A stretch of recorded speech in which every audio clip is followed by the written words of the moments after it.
ሰላም እንዴት ናችሁ? ይህ አማርኛ ሰዋሰው የጅማሬ አማርኛ ትምህርት ነው። ዛሬ ከጀ እስከ ጠ ያሉ 3 የአማርኛ ፊደላት በሁሉም ቤተሰቦቻቸው ቃላት መስርተን እያነበብን እንማራለን ማለት ነው። እናንተም ቪዲዮ ላይክ፣ ሼር እንዲሁም ሳብስክራይብ አድርጉ። ከዚህ በተጨማሪ የአማርኛ፣ የእንግሊዝኛ፣ የሂሳብ፣ የኦሮምኛና የግዕዝ ትምህርቶችን እያስተማርን እንገኛለን። እርስዎም በስራ ቦታ ሆኖ በስልክዎ ብቻ መማር ከፈለጉ ከዚህ ከታች ባለው ስልክ ቀጥታ በመደወል ወይም በቴሌግራም ወይም በኢንስታግራም ብትደውሉ ወይም መልእክት አስቀምጡ ይደርሰናል ማለት ነው። አሁን ቀጥታ ወደ ትምህርቱ እናልፋለን።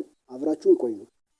ዛሬ ከጀ እስከ ጠ ያሉ የአማርኛ ፊደላትን በሁሉም ቤተሰቦቻቸው ቃላት መስርተን እያነበብን እንማራለን ማለት ነው። እናንተም ደፍተርና እስክሪብቶ ይዛችሁ ቪዲዮውን እያቆማችሁ እንደገና እያስጀመራችሁ እየተለማመዳችሁ እስከ ቪዲዮ ፍጻሜ ድረስ አብራችሁን ቆዩ። ዛሬ እንግዲህ ከጀ እንጀምራለን ማለት ነው። በመጀመሪያ ፊደሎችን እናያቸው። ጀ፣ ጁ፣ ጅ፣ ጃ፣ ጀ፣ ጅ፣ ጆ። እንግዲህ እነዚህ የጀ በሁሉም በሰባቱ ቤተሰቦች ቃላትን እንመሰርታለን ማለት ነው። ጀ ከጀ ቤተሰብ የመጀመሪያዋ ፊደል። በ ከበ ቤተሰብ የመጀመሪያዋ ፊደል። ና ከነ ቤተሰብ የአራተኛዋ ፊደል። ጀ በ ና በአንድ ላይ ጀበና፣ ጀበና የሚል ቃል ይሰጠናል። ዙ ከጀ ቤተሰብ የሁለተኛው ፊደል። ስ ከሰ ቤተሰብ የስድስተኛው ፊደል። ጁ ስ በአንድ ላይ ጁስ፣ ጁስ የሚል ቃል ይሰጠናል። ጅ ከጀ ቤተሰብ የሶስተኛው ፊደል። ም ከመ ቤተሰብ የስድስተኛው ፊደል። ጅ ም በአንድ ላይ ጅም፣ ጅም። ጃ ከጀ ቤተሰብ የአራተኛው ፊደል። ኬ ከከ ቤተሰብ የአምስተኛው ፊደል። ት ከተ ቤተሰብ የስድስተኛው ፊደል። ጃ ኬ ት በአንድ ላይ ጃኬት፣ ጃኬት። ጀ ከጀ ቤተሰብ የአምስተኛው ፊደል። ኔ ከነ ቤተሰብ የአምስተኛው ፊደል። ራ ከረ ቤተሰብ የአራተኛው ፊደል። ል ከለ ቤተሰብ የስድስተኛው ፊደል። ጀ ኔ ራ ል በአንድ ላይ ጄኔራል፣ ጄኔራል የሚል ቃል እናገኛለን። ጅ ከጀ ቤተሰብ የስድስተኛው ፊደል። ብ ከበ ቤተሰብ የስድስተኛው ፊደል። ጅ ብ በአንድ ላይ ጅብ፣ ጅብ። ጆ ከጀ ቤተሰብ የሰባተኛው ፊደል። ሮ ከረ ቤተሰብ የሰባተኛው ፊደል። ጆ ሮ በአንድ ላይ ጆሮ፣ ጆሮ የሚሉ ቃላት እናገኛለን። እነዚህ እንግዲህ በሁሉም በጀ ቤተሰቦች የተመሰረቱ ቃላት ናቸው ማለት ነው። አሁን ደግሞ ከገ እስከ ጉ ባሉ ወይም በገ ቤተሰቦች ቃላት እያነበብን እንማራለን ማለት ነው። እሺ በመጀመሪያ ፊደሎች እናያቸው። ገ፣ ጉ፣ ጊ፣ ጋ፣ ጌ፣ ግ፣ ጎ። እሺ እንግዲህ በእነዚህ በእያንዳንዳቸው በመጀመሪያ እያደረግን ቃላት እንመሰርታለን። ገ ከገ ቤተሰብ የመጀመሪያው ፊደል። ን ከነ ቤተሰብ የስድስተኛው ፊደል። ዘ ከዘ ቤተሰብ የመጀመሪያው ፊደል። ብ ከበ ቤተሰብ የስድስተኛው ፊደል። ገ ን ዘ ብ በአንድ ላይ ገንዘብ፣ ገንዘብ። ጉ ከገ ቤተሰብ የሁለተኛው ፊደል። ማ ከመ ቤተሰብ የአራተኛው ፊደል። ሬ ከረ ቤተሰብ የአምስተኛው ፊደል። ጉ ማ ሬ አንድ ላይ ጉማሬ፣ ጉማሬ። ጊ ከገ ቤተሰብ የሶስተኛዋ ፊደል። ዜ ከዘ ቤተሰብ የአምስተኛዋ ፊደል።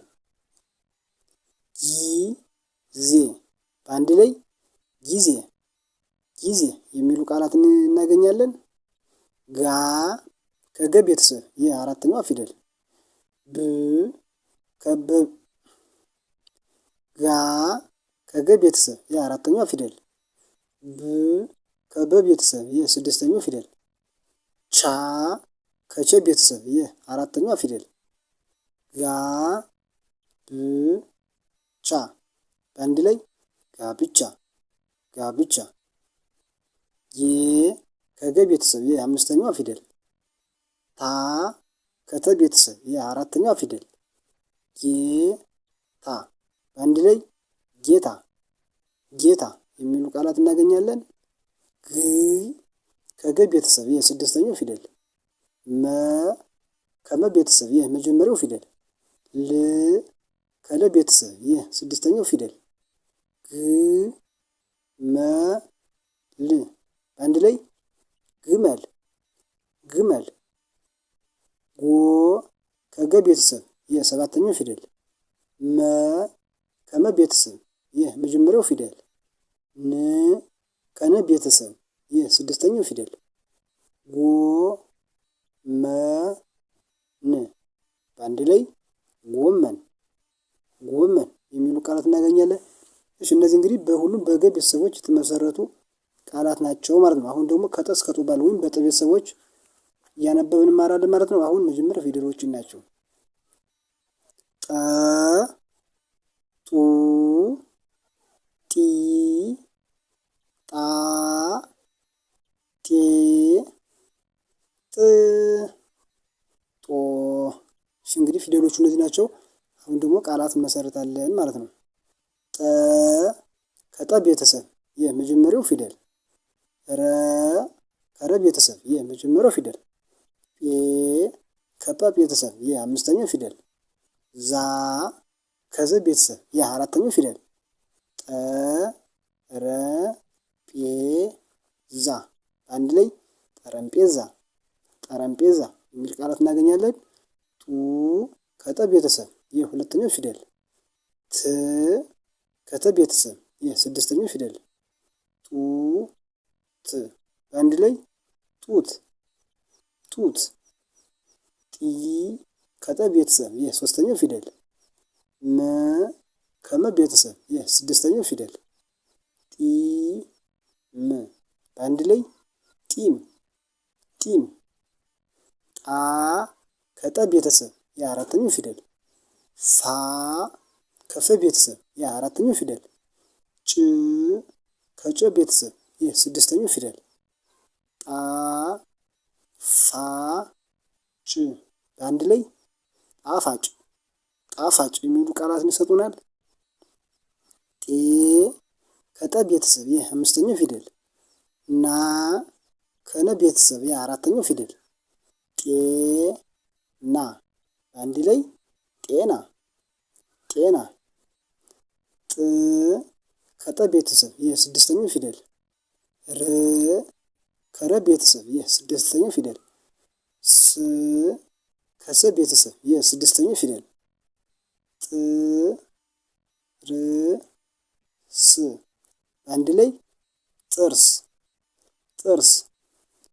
ጦ ከጠ ቤተሰብ የሰባተኛው ፊደል ር ከረ ቤተሰብ የስድስተኛው ፊደል ጦ ር አንድ ላይ ጦር ጦር የሚሉ ቃላት እናገኛለን። እነዚህ እንግዲህ ከጠ እስከ ጡ ባሉ ወይም በጠ ቤተሰቦች የተመሰረቱ ቃላት ናቸው ማለት ነው። እሺ ዛሬ እንግዲህ ከጀ እስከ ጠ ባሉ 3 የአማርኛ ፊደላት በሁሉም ቤተሰቦቻቸው የተመሰረቱ ቃላትን ያየንበት የትምህርት ቪዲዮ ይህን ይመስል ነበረ። ቀጣይ በሌላ ትምህርት በሌላ ቪዲዮ እስከምንገናኝ ድረስ ሰላም ሁኑ። ቻው